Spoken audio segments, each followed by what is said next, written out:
السلام عليكم ورحمة الله وبركاته. إن الحمد لله نحمده ونستعينه ونستهديه ونستغفره ونتوب إليه ونتوكل عليه ونعوذ بالله من شرور أنفسنا وسيئات أعمالنا من يهده الله فلا مضل له ومن يضلل فلا هادي له. اللهم صل وسلم وبارك على سيدنا محمد وعلى آله سيدنا محمد كما صليت وسلمت وباركت على سيدنا إبراهيم وعلى آله سيدنا إبراهيم في العالمين إنك حميد مجيد. أما بعد, firman Allah Subhanahu wa taala manusia ayat 1 daripada surah Al-Baqarah. A'udzu billahi minasyaitonir rajim. Ya ayuhan nasu u'budu rabbakum alladhi khalaqakum walladzina min qablikum la'allakum tattaqun. Maksudnya, wahai sekalian manusia, beribadahlah kamu kepada Tuhan kamu yang telah pun menciptakan kamu dan orang-orang sebelum kamu, agar kamu menjadi orang yang bertakwa, agar kamu bertakwa kepadanya. Ayat ini, kata para ulama tafsir, dia merujuk kepada khitab. Khitab ni maknanya seruan. Seruan yang ada dalam Quran kita telah lihat, pertamanya kepada orang bertakwa, keduanya bila ayat-ayat yang lalu mengisahkan tentang golongan kafirun dan munafiqun sekaligus. Dan yang ketiga ni ditujukan kepada semua orang, semua manusia.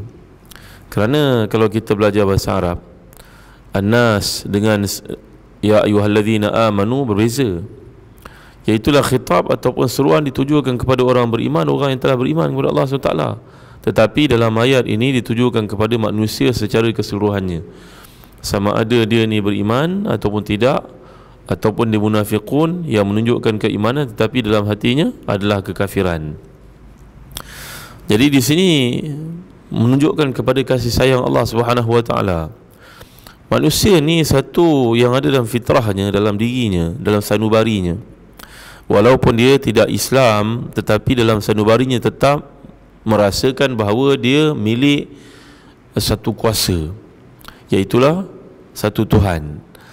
Dan perasaan ini akan lebih menebal kalau dia berada dalam keadaan payah. Contohnya, bila berada kat lautan, tiba-tiba badai, ombak bergelora besar, taufan akan menenggelamkan kapal itu. وَجَرَيْنَا بِهِمْ بِرِيحٍ طَيِّبَةٍ وَفَرِحُوا بِهَا جَاءَتْهَا رِيحٌ عَاصِفٌ وَجَاءَهُمُ الْمَوْجُ مِنْ كُلِّ مَكَانٍ وَظَنُّوا أَنَّهُمْ قَدْ أُحِيطَ بِهِمْ دَعَوُا اللَّهَ مُخْلِصِينَ لَهُ الدِّينَ. Manusia ni bila berada dalam suasana sukar, dia akan ingat pada Allah Subhanahu wa taala. Itu sebab dalam satu kajian, walaupun tidak rasmi, kebanyakan orang buta, walaupun asalnya daripada keluarga yang tidak beriman, tapi bila dia buta, akhirnya Allah buka pintu hatinya, masuk dia ke dalam Islam. Saya pernah beberapa kali berceramah di tempat orang buta.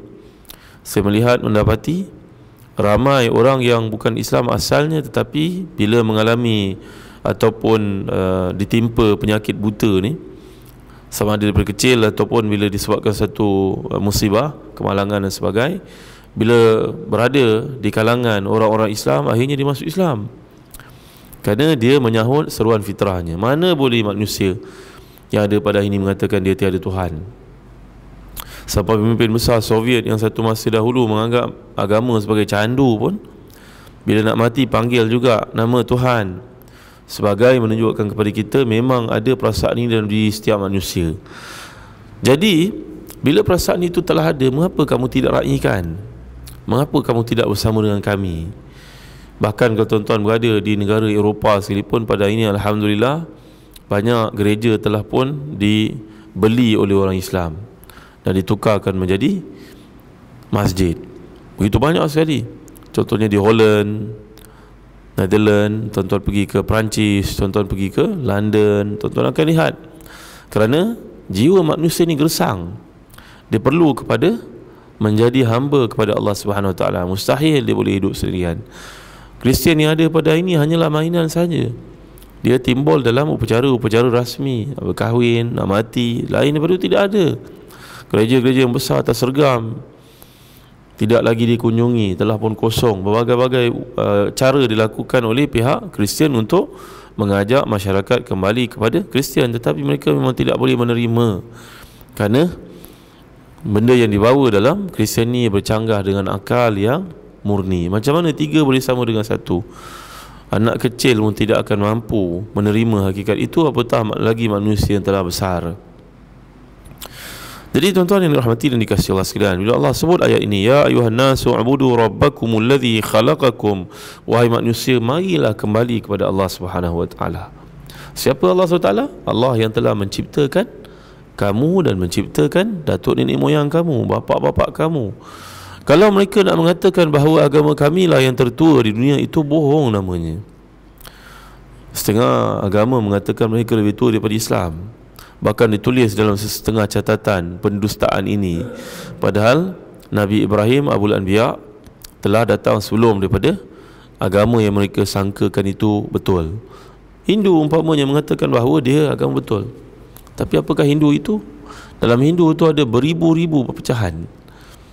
Sehingga yang paling teruk sekali disebutkan oleh Abul Hasan Ali An-Nadwi, seorang ulama besar daripada India, daripada keturunan Nabi SAW, dalam bukunya yang terkemuka, Madza khasiral alam min hitatil muslimin, mengapakah atau apakah ruginya dunia bila Islam ini tidak memimpin. Dalam buku ini menunjukkan orang Hindu punya kepercayaan yang pelik. Kalau setengah agama mereka melihat kemaluan orang lelaki pun disembahnya, kerana dianggap itulah asal usul kepada kejadian. Jadi kena bersyukur kepada orang lelaki. Lalu kemaluan itu diwujudkan macam bentuk, diletakkan di atas tempat tinggi, disembah dalam kuil-kuilnya. Kalau jumpa botol pun disembah je botol, kerana botol itu minuman kepadanya. Apa ini tuan-tuan yang mulia Allah sekalian? Tidak selaras langsung dengan fitrah yang telah ada dalam diri. Jadi bila seruan ini datang, khitab ini, seruan ya ayuhan nasu ubudu rabbakumul ladzi khalaqakum, memandangkan kamu beribadah juga. Mengapa kamu beribadah kepada tempat yang salah? Mengapa kamu beribadah kepada begitu banyak sekali Tuhan dan kepercayaan-kepercayaan dongengan yang akal kamu pun tidak mahu menerimanya? Maka marilah kembali ke pangkal jalan. Asas kepada manusia adalah beriman kepada Allah Subhanahu wa taala. Jadi Allah SWT memujuk manusia di sini, baik yang munafiqun yang menzahirkan iman tapi dalam hatinya kafir, dan begitu juga golongan kafirun, ahlul kitab dan sebagainya. Mari kembali. Kamu beribadah kan? Mengapa ibadah tempat yang salah? Mari ibadah tempat yang betul. Jadi umpamanya kalau kita bayangkan semua orang nak menuju ke satu tempat destinasi, tapi mengapa pilih jalan yang salah? Mengapa tak pilih jalan yang betul? Mari sini, ini jalan yang betul, dengan hujah dan juga dengan bukti-bukti yang nyata bagi memujuk mereka kembali kepada Allah Subhanahu Wa Taala. Jadi inilah rahsianya penggunaan perkataan yang Allah pilih di sini, kemudian diikuti dengan Rabbakum. Rabb telah pun kita bincangkan. Rabb ini berasal dari perkataan Tuhan, pemilik, penguasa, pembimbing, memberi panduan. Jadi Allah SWT yang beri segala-galanya kepada manusia, maka sepatutnya manusia mencari hakikat ini. InsyaAllah kita akan lanjutkan pada frasa yang berikutnya. Wallahu a'lam. Wassallallahu ala sayyidina Muhammad wa ala alihi wa sahbihi wa sallam. Alhamdulillahirabbil alamin. Wassalamualaikum warahmatullahi wabarakatuh.